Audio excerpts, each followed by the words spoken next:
Vamos ahí, ¿no? Vamos a ver.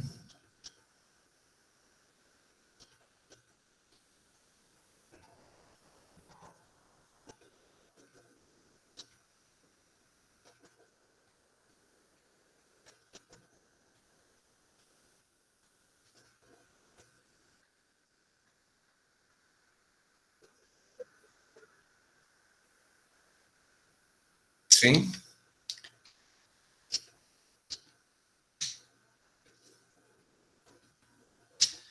Bien, entonces, casi ya no se hace cateterismo previo al tratamiento definitivo de la estenosis mitral. Generalmente se decide en tratamiento definitivo con una buena ecocardiografía, ¿no? En general, pues, el tratamiento médico, cuando yo digo tratamiento médico, me refiero al uso de medicamentos. Como ven ustedes, la evidencia no es muy alta, todo el mundo está de acuerdo que los pacientes con estenosis reumática, mitral reumática, que es la causa más frecuente, y si tienen fibrilación auricular, un evento embólico previo o presencia de coágulo en aurícula izquierda, la anticoagulación con antagonistas de la vitamina K es la indicada. Observen que no se indican los anticoagulantes directos con los que contamos ahora. De hecho, no está probado la utilidad de los anticoagulantes directos ni en la estenosis mitral moderada severa, ni en las prótesis valvulares.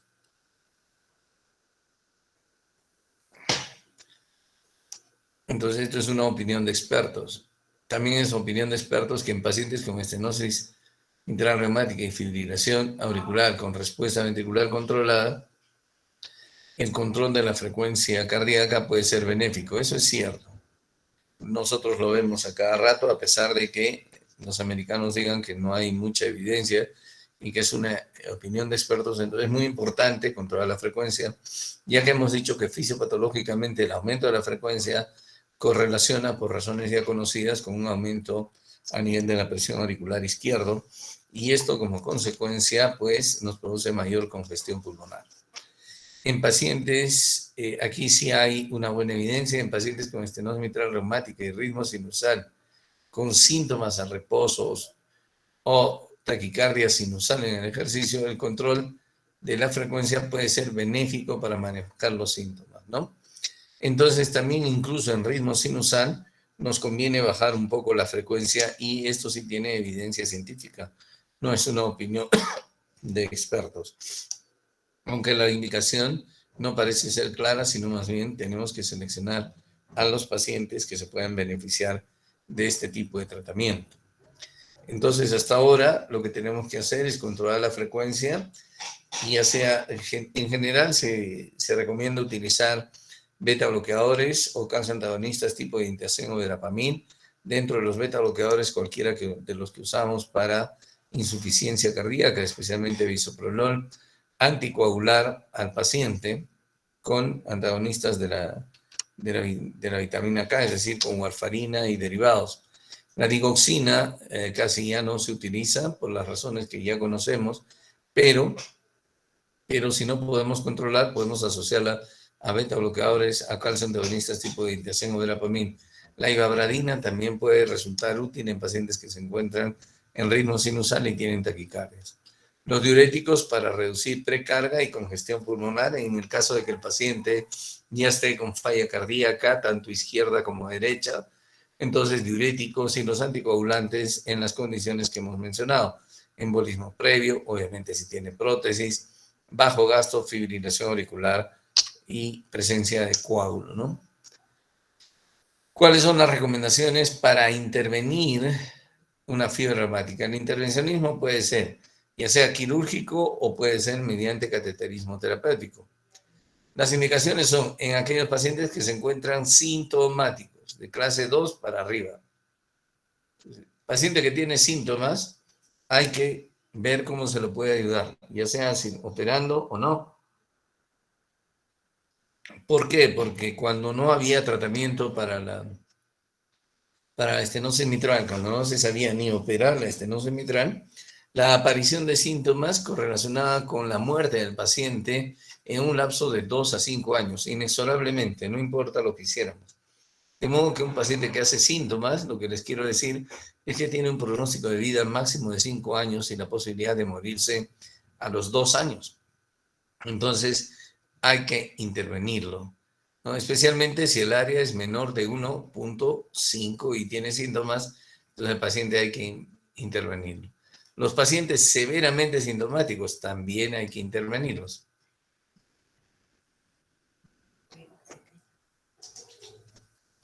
Katia.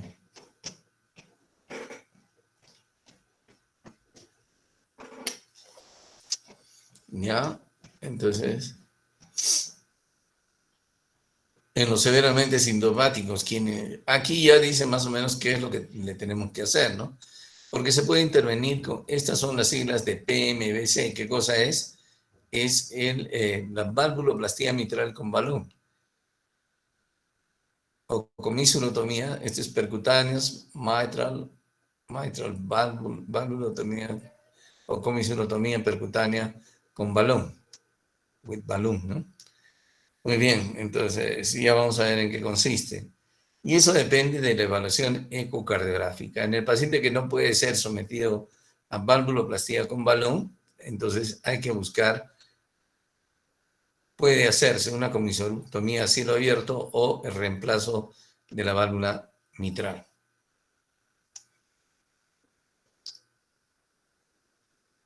Muy bien. La valvuloplastía mitral antes se hacía a cielo abierto con cirugía. En la actualidad se prefiere hacer la plastía mitral con balón, pero a veces se puede hacer la cirugía cuando la anatomía que se encuentra en la cirugía a veces es buena. Se puede hacer una valvulotomía mitral cerrada con balón o abierta con cirugía. El reemplazo valvular mitral puede hacerse también, ya sea con una prótesis biológica o mecánica. La valvuloplastía consiste en esto, en que entramos con un catéter que tiene un balón en la punta por el sistema venoso, llegamos por la vena cava inferior, ingresamos a la aurícula derecha, perforamos el septum interauricular, llegamos a la aurícula izquierda, donde insuflamos el balón y producimos desgarro de las comisuras. Eso es en el dibujito y esto es en la vida real, ¿no? Se llega con el catéter balón y se produce desgarro de las comisuras. Esto es más o menos lo que ocurre en el resultado post-valvuloplastía. Observen la válvula mitral cerrada aquí y aquí está abierta, ¿no? Alguno de ustedes podría decir, yo no veo realmente la diferencia. La diferencia se ve en el estudio hemodinámico con cateterismo, ¿no? Esta es la curva de presión del ventrículo izquierdo y esta es la curva de presión de la aurícula izquierda. Observen este espacio, es la diferencia de presiones que existía entre la aurícula y el ventrículo izquierdos antes de la dilatación, ¿no? Una gran diferencia, una gradiente mitral de aproximadamente 15 milímetros de mercurio, como ven ustedes aquí. Este espacio es la gradiente. Postdilatación, observen cómo disminuye la gradiente, ¿no? Casi no existe diferencia de presiones entre la aurícula y el ventrículo izquierdo, crea una gradiente de 3 milímetros de mercurio. Entonces, esto es uno de los procedimientos que se puede hacer, pero depende de las condiciones de la válvula y de la evaluación ecocardiográfica previa, ¿no? Ya hablamos de las medidas generales, digital, beta-bloqueadores diuréticos, profilaxis antimicrobiana para prevenir para prevenir endocarditis infecciosa, aunque no es muy frecuente en la estenosis mitral pura, pero sobre todo si son sometidos a procedimientos odontológicos, ¿no? La valvuloplastía, ya hemos dicho que se puede hacer con balón o se puede hacer con cirugía. Y el reemplazo valvular, cuando la enfermedad valvular es muy seria y no se puede hacer valvuloplastía, que puede ser con una válvula biológica, que se prefiere en pacientes jóvenes, especialmente mujeres, en edad fértil, en edad reproductiva, ya que las biológicas no van a requerir anticoagulación. Sin embargo, igual posteriormente degeneran. Las mecánicas se prefieren en personas mayores, dependiendo también del estado y de la disponibilidad de las válvulas. Tienen sus complicaciones. La principal complicación es la anticoagulación crónica y el riesgo incrementado a fenómenos embólicos. En definitiva, entonces, ¿qué hacemos con los pacientes con estenosis mitral? No necesariamente interesa que sea severa, ¿no? Que sea severa, sino interesan otros hallazgos, que el paciente fundamentalmente esté sintomático. Si tiene una anatomía favorable, se le hace una valvuloplastía con Malone. Si no tiene una anatomía favorable, se le hace una cirugía de reemplazo valvular. Si el paciente está con una estenosis mitral crítica y está asintomático y tiene una anatomía favorable, se le puede hacer una valvuloplastía con balón. Pero si no, hay que monitorizarlo periódicamente en relación a la progresión de aparición de síntomas o repercusiones, sobre todo a nivel de la circulación pulmonar. Esto es lo que dice en el libro, que dice en la guía de los americanos de hace 2 años, es prácticamente lo mismo, ¿no? El paciente tiene estenosis mitral reumática. Si está sintomático, no hay discusión. Hay que hacer algo con ese paciente, ¿no? Si el paciente está sintomático y además sus válvulas no son susceptibles de ser sometidos a valvuloplastía con balón, cirugía. Si a pesar de ser severo y sintomático no es candidato a cirugía por diferentes situaciones, se puede intentar hacer valvuloplastía con balón. Mientras esté asintomático, generalmente lo que buscamos es la hipertensión pulmonar o que el paciente desarrolle fibrilación auricular, y ahí sí viene la posibilidad de hacerle algún procedimiento. Si no tiene nada de eso, es seguimiento, ¿no? ¿Qué dicen los europeos este año? La guía de Europa, otra vez observen que son los síntomas los que mandan, ¿no?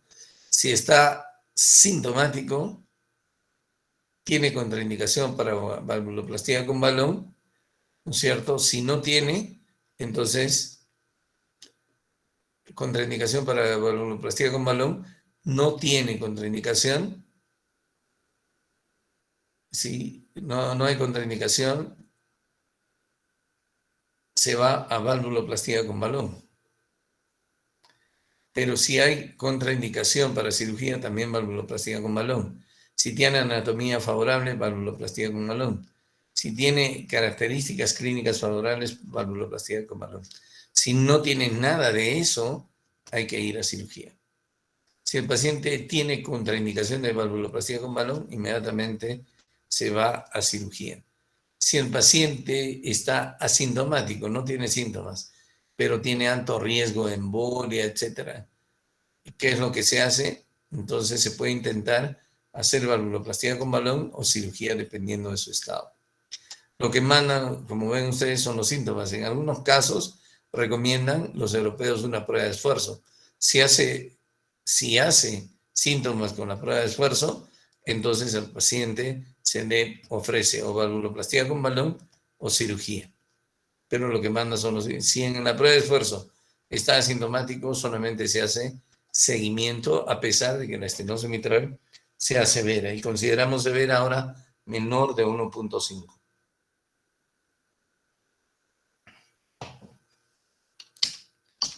Muy bien, ¿alguna pregunta hasta ahí?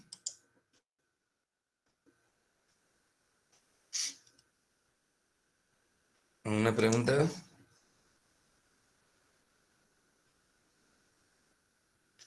Todo el mundo está estudiando para el examen, parece.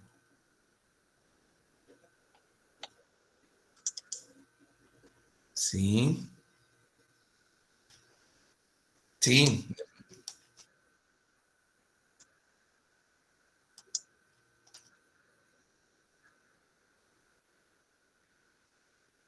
No, porque el catéter pasa por punción nomás. No es que se abra un gran orificio. Ok, ¿alguna otra pregunta? Doctor, Sí. ¿cuánto tiempo prolonga la vida del paciente o cuánto tiempo aumenta la vida del paciente la valvuloplastia Es balónica? relativo, pero en promedio son unos 5 años, pero es relativo, depende de cada paciente. Yo, por ejemplo, tengo más de un paciente que ya me ha mandado a hacer valvuloplastía con balón hace más de 15 años y están muy bien. Pero la bibliografía dice en promedio 5 años. La ventaja de la valvuloplastía con balón es que si se vuelve a cerrar, lo puedes volver a hacer. Tranquilo, sin abrir el pecho del paciente. La cirugía implica mucha morbilidad y también un incremento de la mortalidad. Esa es la ventaja, pero lamentablemente no se puede hacer en todos los pacientes. ¿Alguna otra pregunta?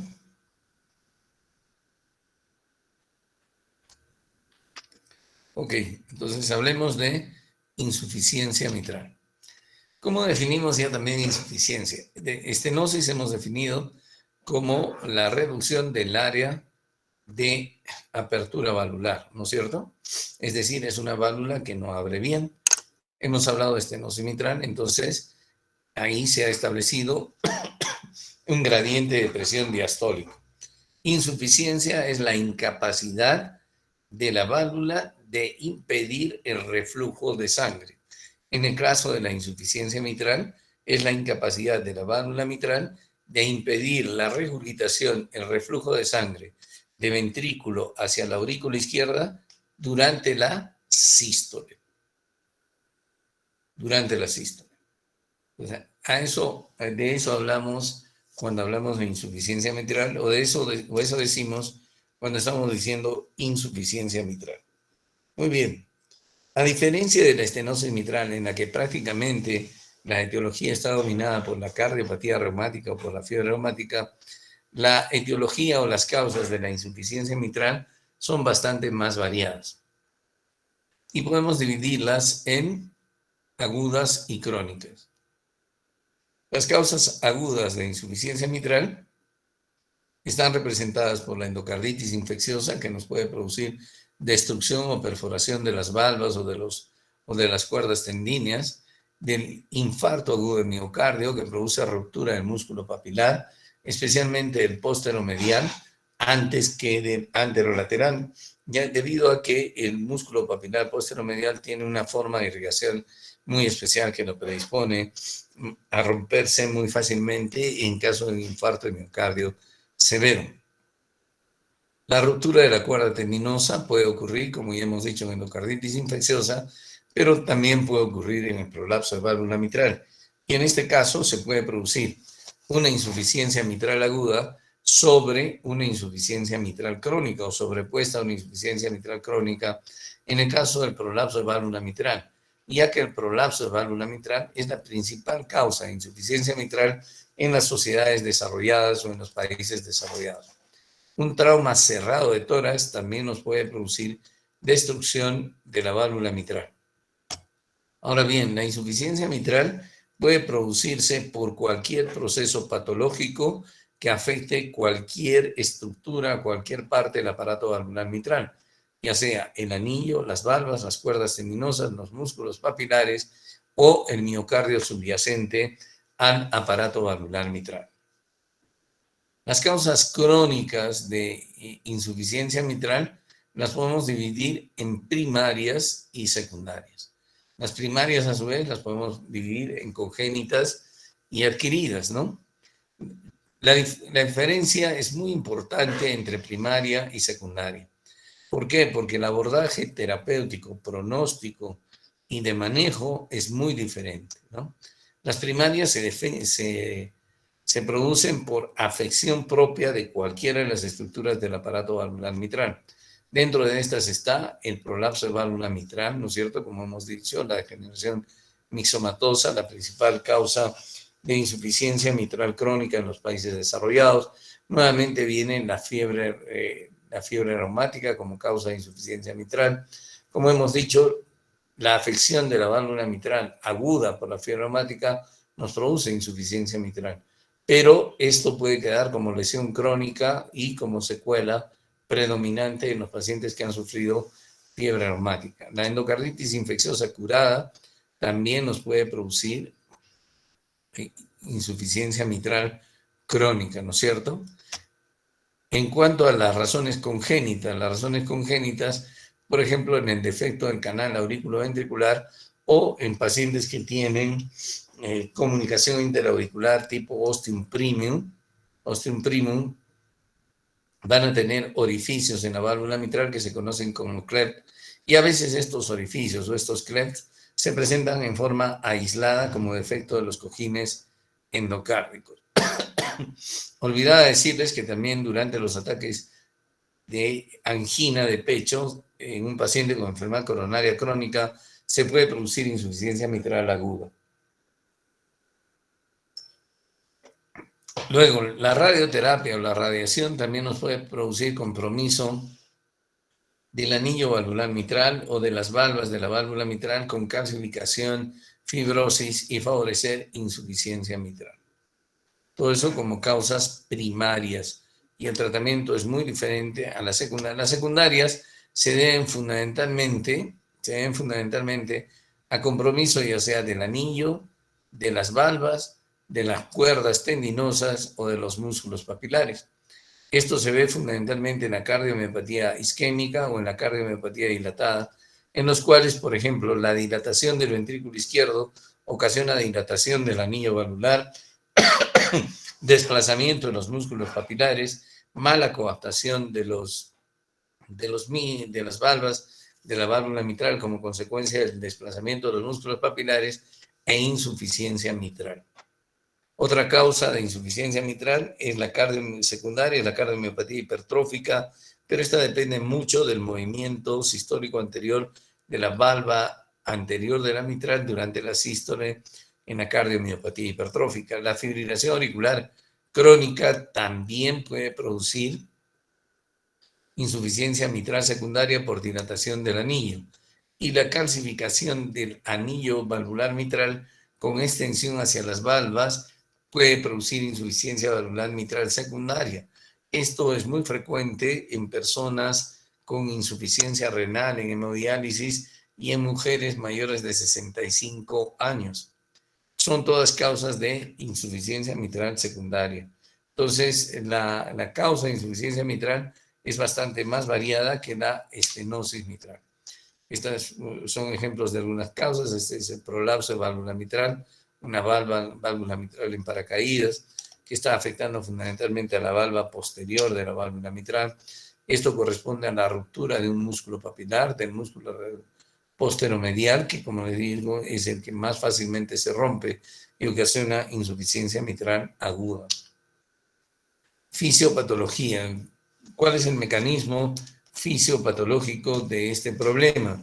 Entonces podemos dividir en dos tipos de mecanismos fisiopatológicos. La insuficiencia mitral aguda, de la cual ya hemos hablado. Entonces, en esta se produce una súbita eyección de sangre en aurícula izquierda.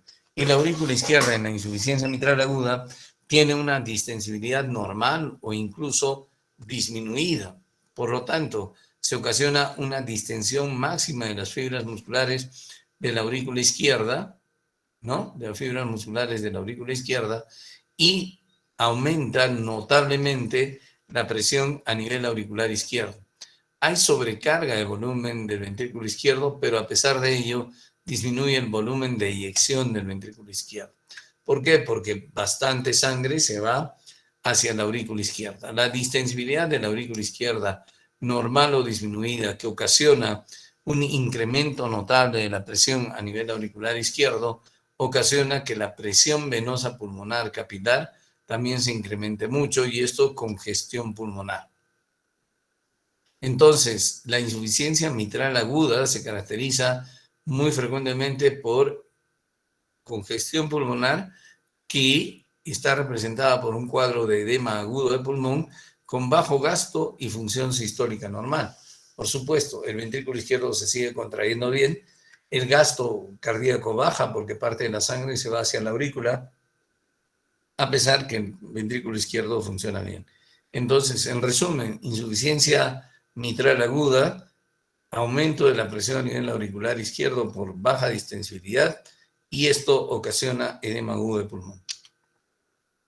Esto es más o menos lo que ocurre. Observen, la presión a nivel auricular izquierdo normalmente no llega a los 10 milímetros de mercurio.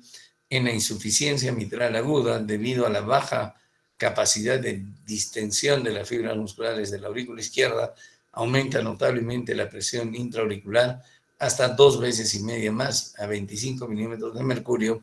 Esto se transmite al lecho venoso vascular pulmonar, congestión pulmonar, pero además cae el gasto cardíaco a pesar de que haya una buena contractilidad ventricular izquierda. En la insuficiencia mitral crónica, la fisiopatología es un poquito más diferente, ¿no? En la fase asintomática, lo que ocurre es que el ventrículo izquierdo en la insuficiencia mitral crónica se vacía en una cámara de baja presión. Entonces, la resistencia al vaciado ventricular izquierdo en la insuficiencia mitral crónica está reducida.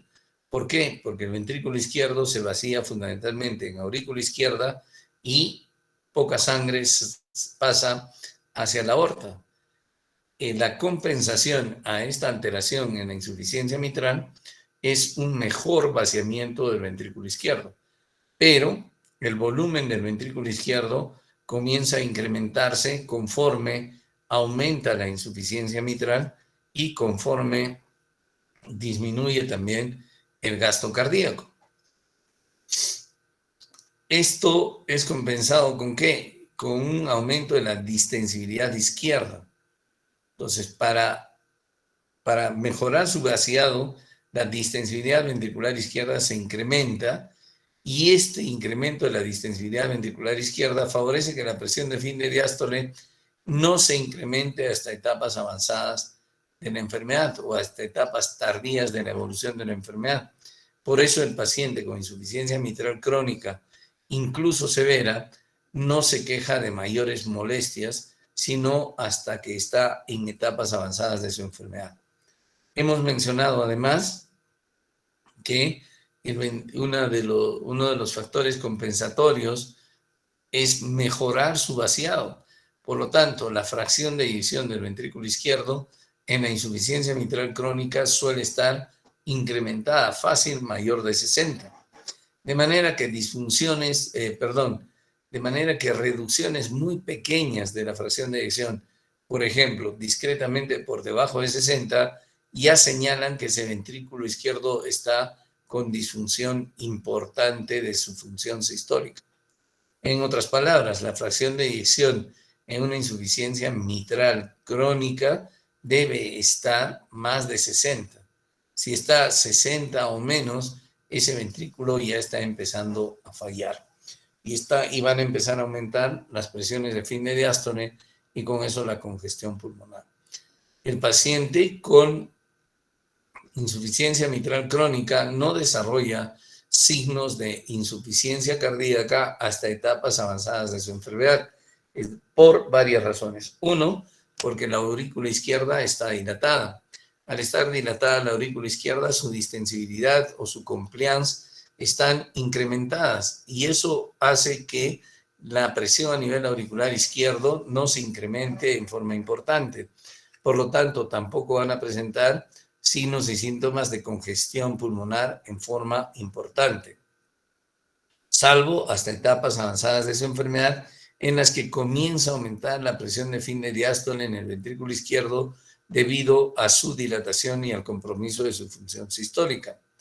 Cuando el paciente con insuficiencia mitral desarrolla todos los signos y síntomas de insuficiencia cardíaca, asumimos que está en etapas avanzadas de su enfermedad. La disfunción del ventrículo izquierdo se produce por un aumento del volumen de fin de sístole, un aumento del volumen de fin de diástole y un aumento de la presión de fin de diástole, lo que, como les he mencionado, en el momento actual de la evolución de la insuficiencia mitral correlaciona con congestión pulmonar. Entonces, en otras palabras, el ventrículo izquierdo dilatado favorece la disfunción ventricular por aumento del volumen de fin de sístole, de fin de diástole y la presión de fin de diástole. La dilatación del ventrículo izquierdo favorece mayor insuficiencia mitral. ¿Cómo así?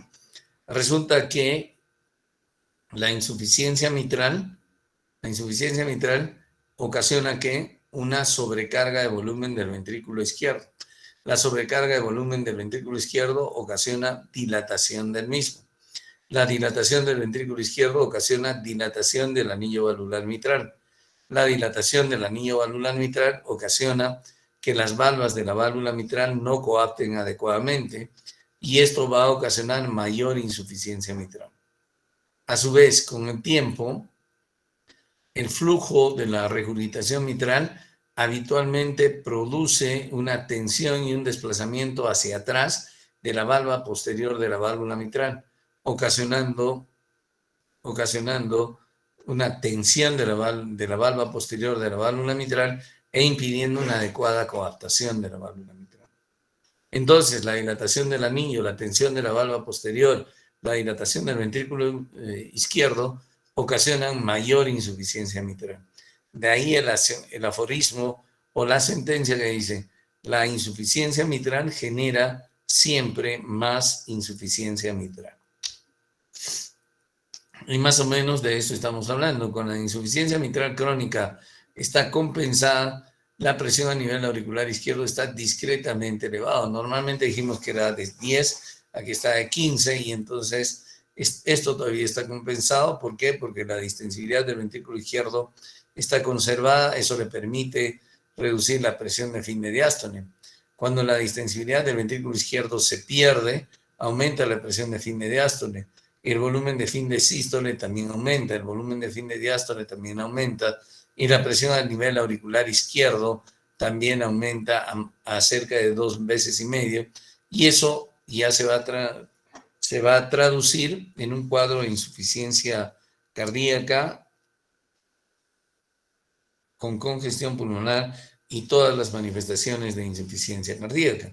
Cuando el paciente desarrolla hipertensión pulmonar, compromiso del lado derecho, etcétera, estamos en etapas muy avanzadas de la enfermedad. El cuadro clínico de la insuficiencia mitral aguda es bastante sencillo.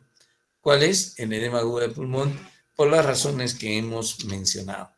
El cuadro clínico de la insuficiencia mitral crónica, más bien, es un poquito más larvado. Es un poquito más larvado y complejo. La insuficiencia mitral crónica leve a moderada se tolera bastante bien y generalmente los pacientes están asintomáticos. En cambio, en la insuficiencia mitral crónica severa, la principal molestia de los pacientes es la fatiga. ¿Por qué? Por la reducción del gasto cardíaco anterógrado. ¿Por qué? Porque mucha sangre se va hacia la aurícula izquierda. Entonces ellos se quejan de fatiga, pero puede aparecer posteriormente disnea, ortopnea, disnea paroxística nocturna, todos los signos de insuficiencia cardíaca, lo que nuevamente nos indica que el paciente está en etapas avanzadas de su enfermedad. La disnea, entonces, como les digo, puede aparecer posteriormente una disnea progresiva que puede evolucionar de clase 2 hasta clase 4, ortopnea, incluso disnea de reposo. Las palpitaciones son frecuentes. ¿Por qué? Porque la insuficiencia mitral produce mayor dilatación de la aurícula izquierda que de la aurícula derecha. Y la dilatación de la aurícula derecha, produce mayor dilatación de la aurícula izquierda que la estenosis mitral. Y la dilatación auricular izquierda es un estímulo importante para la generación de fibrilación auricular. De modo que la presencia de palpitaciones nos debe hacer sospechar que el paciente está desarrollando fibrilación auricular. La presencia o el desarrollo de fibrilación auricular también marca un punto de inflexión de evolución inadecuada en los pacientes con insuficiencia mitral, al igual que en los pacientes con estenosis mitral. Entonces, dentro de los síntomas hemos dicho fatiga, disnea progresiva, que puede llegar a la disnea paroxística nocturna y a la ortopnea, palpitaciones que generalmente corresponden al desarrollo de fibrilación auricular. En el examen físico, pues el pulso puede ser un pulso discretamente Zeller, discretamente saltón, aunque no tan parecido como el pulso de la insuficiencia aórtica.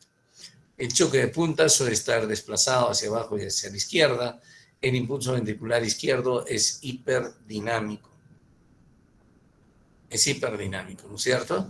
Eso, la presión arterial suele ser normal, a menos que el paciente sea hipertenso. A la auscultación. ¿Qué encontramos a la auscultación? El primer ruido suele estar disminuido o incluso está enmascarado por el soplo. El segundo ruido cardíaco está desdoblado en los casos de insuficiencia mitral severa. Sobre todo es un desdoblamiento fisiológico del segundo ruido, es decir, el componente aórtico siempre precede al pulmonar por cierre precoz de la válvula aórtica debido a la insuficiencia mitral. Pero eso se ve en casos de insuficiencia mitral severa. En casos de insuficiencia mitral severa, también podemos encontrar tercer ruido y rodamiento mitral. El rodamiento mitral se debe no necesariamente a que exista una estenosis mitral concomitante, sino se debe al gran flujo que regresa hacia el ventrículo izquierdo luego de haber sido impulsado hacia la aurícula izquierda. Entonces se establece un desbalance, una diferencia de presiones entre la aurícula y el ventrículo izquierdo, pero no debido a una reducción del orificio, sino debido a la cantidad de sangre que está ingresando al ventrículo izquierdo. Entonces, en la insuficiencia mitral severa también podemos encontrar rodamiento mitral. En la insuficiencia mitral aguda es frecuente encontrar cuarto ruido o a veces tercer y cuarto ruido como galope de suma. En cuanto al soplo de la insuficiencia mitral aguda, el soplo de la insuficiencia mitral aguda es un soplo protosistólico que termina antes del segundo ruido y tiene un carácter en decreciendo.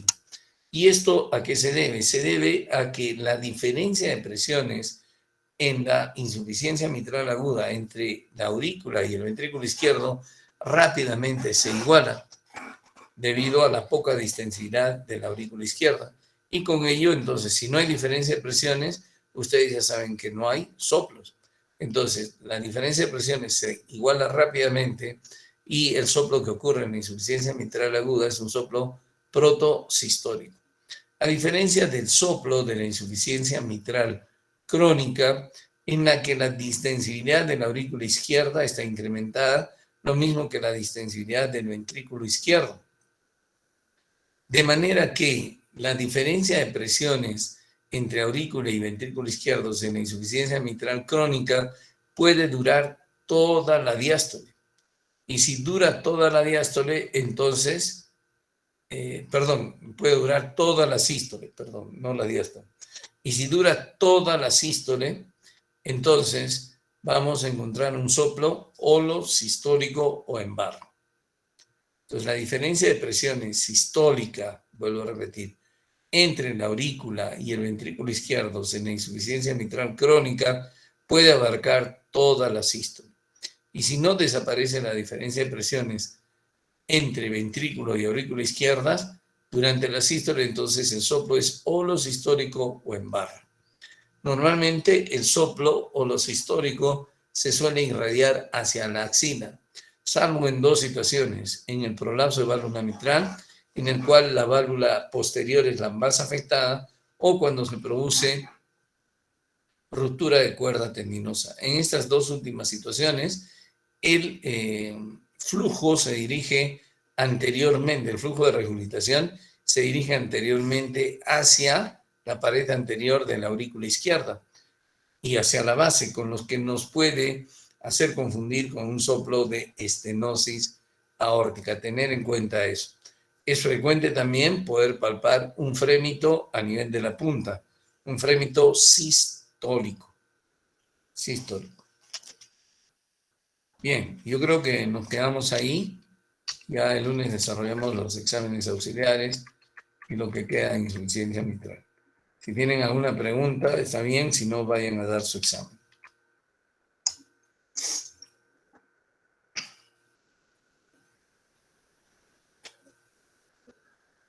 Ya, bueno, nos vemos. Chao.